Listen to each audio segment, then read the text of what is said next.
दोस्तों, pen India के सबसे बड़े डायरेक्टर एस राजामौली बाहुबली और ट्रिपल आर के बाद अपनी मोस्ट अवेटेड फिल्म एसएसएमबी यानी वाराणसी का टीजर लेकर आए हैं, जिसकी कहानी हिंदू पौराणिक ग्रंथों से प्रेरित दिख रही है। इसलिए इस फिल्म की कहानी जानना तो बनता है। टीजर की शुरुआत 512 ईस्वी बनारस से होती है।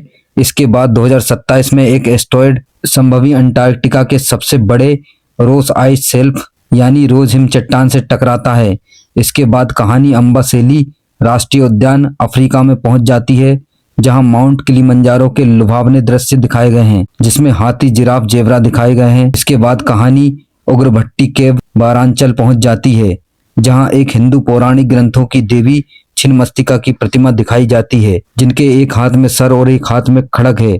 छिन्नमस्तिका देवी के बारे में हिंदू पौराणिक ग्रंथों में कहानी है कि जब ब्रह्मांड में ऊर्जा खत्म होने लगी, तब उनकी दो योगिनियों डाकिनी और बर्णिनी की भूख मिटाने के लिए देवी ने अपना सर काट दिया। कटे सर से रक्त की 3 धारा निकली, एक डाकिनी के लिए, एक बर्णिनी के लिए और तीसरी स्वयं अपने कटे हुए सर के लिए। फिर यहाँ से कहानी त्रेता युग में चली जाती है, जहाँ 7200 ईसा पूर्व में लंका में हनुमान जी अपने रौद्र रूप में दिखाई दे रहे हैं, जहाँ वानरों की पूरी सेना ने मिलकर एक पहाड़ का रूप ले लिया, जिस पर खड़े होकर प्रभु श्री राम सामने से आ रहे विशालकाय शत्रु पर अपने बाण का संधान कर रहे हैं। हनुमान जी के एक हाथ में पेड़ है और उनकी विशाल पूंछ पर एक रथ दौड़ रहा है। यहाँ से फिल्म अपनी कहानी पर पहुंच जाती है, जिसमें बनारस का मणिकर्णिका घाट दिखाया गया है, जिसमें फिल्म के स्टार महेश बाबू हाथ में त्रिशूल लिए नंदी पर सवार, गले में भगवान शिव का लॉकेट पहनकर दिखाई दे रहे हैं। ऐसा लगता है मानो जैसे वो कोई बड़ा युद्ध लड़ने जा रहे हैं। पीछे बनारस के भव्य मंदिर दिखाई दे रहे हैं और टीजर के लास्ट में